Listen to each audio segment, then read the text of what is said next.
وصلنا لنهاية المسلسل الأمريكي وفاضل الحلقة الأخيرة، نهائي كأس العالم للأندية. تعال أقول لك اللي وصلوا هنا عملوها إزاي.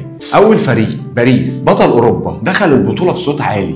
في أول ماتش قدام أتلتيكو بيفرض سيطرته وبيدي جرس إنذار لكل الفرق وبيكسب بالأربعة، من كتر ما كان بيعمل كل حاجة في الملعب حتى فرقة أتلتيكو بقت بتساعده. ده اللي شفناه في الجون الثالث لما الكرة اتقطعت من مدافع أتلتيكو، جريزمان جه تاني قال للمهاجم والله ما هيراجع، عدلها له وبأول لمسة على طول حطها جون عشان يخلص الماتش 4-0.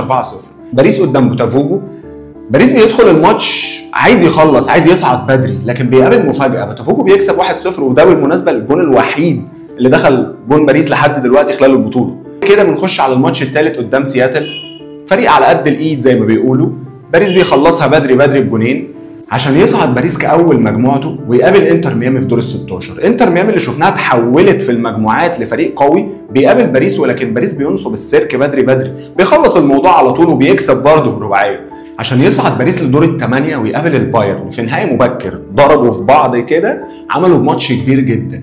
باريس عمل كل حاجه في الكوره، سيطر على الماتش بالطول والعرض، كل حاجه كان بيعملها وبيلعب زي ما هو عايز. مع قوه بايرن الهجوميه دي كلها، باريس قدر ان هو يسجل الجون الثاني بعد ما اتطرد منه 2 لعيبه. بيطلع بعدها باريس عشان يقابل ريال مدريد، سكته كانت كلها مطبات. فبعد ما بيقابل ريال مدريد وفي اول 8 دقائق باريس بيقدر ان هو يسجل 2-0. لعيبه ريال مدريد خدت الصدمه بسرعه، ما قدرتش تقف على رجليها، ما قدرتش ان هي تتصدى لقوه باريس او للضغط بتاع باريس. شفنا كل اللعيبه، روديجر، اسانسيو، فينيسيوس، كل اللعيبه ما كانتش واقفه على رجليها، كل اللعيبه مش قادره تسيطر على الكوره عشان يوصل باريس لاخر حلقه من المسلسل الامريكي زي ما قلنا، عشان يبقى في نهائي كاس العالم ويبقى قدامه فرصه تاريخيه كاول فريق يقدر يعمل كده في التاريخ ان هو يحقق السباعيه. فاضل له 3 ماتشات: نهائي كاس العالم للانديه، نهائي الانتركونتيننتال، ونهائي السوبر الاوروبي.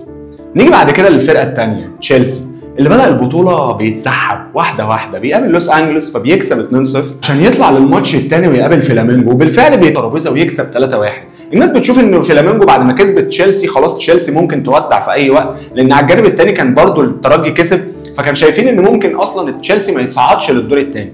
بس ده اصلا خدم تشيلسي لانه بيجي بعد كده في الماتش الاخير وبيكسب الترجي لدور ال16، والخساره اصلا في الماتش الثاني قدام فلامينجو خدمته خدمه كبيره جدا، حولت وجهته للطريق للنهائي، خلته اسهل. تحسه كان بيلعب في الكوبا ليبرتادوريس. في دور ال16 قابل بنفيكا، قدر ان هو يسيطر على الماتش بنفيكا 4-1 وبيطلع لدور ال8 يقابل بالميراس. كان ماتش قوي جدا قدام الحصان الاسود للبطوله من وجهه نظري، لان هو عمل فيه كل حاجه. قدر ان هو يسيطر ويستحوذ عشان يصعد تشيلسي ويقابل فلومينينسي، الفريق اللي كان بيلعب بروح عاليه جدا، بس برضه تشيلسي قدر يتغلب عليه ويكسب 2-0 بجونين جواو بيدرو، والجونين احلى من بعض. الجون الاول الكره من حلاوتها دخلت الشبكه ما رضيتش تخرج، وبالجون الثاني بعد ما قطم على يمينه وحطها في السوكه الحارس ما شافهاش، مفيش حد شافها غيره تقريبا وهي داخله الشبكه، بيصعد تشيلسي للنهائي عشان يبقى نهائي اوروبي لاول مره في التاريخ. زي ما احنا عارفين ان البطوله بنظامها القديم كان بيسمح بوجود فريق اوروبي واحد بس، انما المره دي في فرق اوروبيه كتير، وده النهائي الاوروبي الاول في تاريخ كاس العالم للانديه. انا بتوقع تشيلسي يكسب البطوله، انت ايه رايك؟ قول لي رايك في الكومنتات. لو عجبك الفيديو اعمل فولو الملعب ويجا، واستناني في الجزء اللي جاي عشان نكمل المسلسل مع بعض.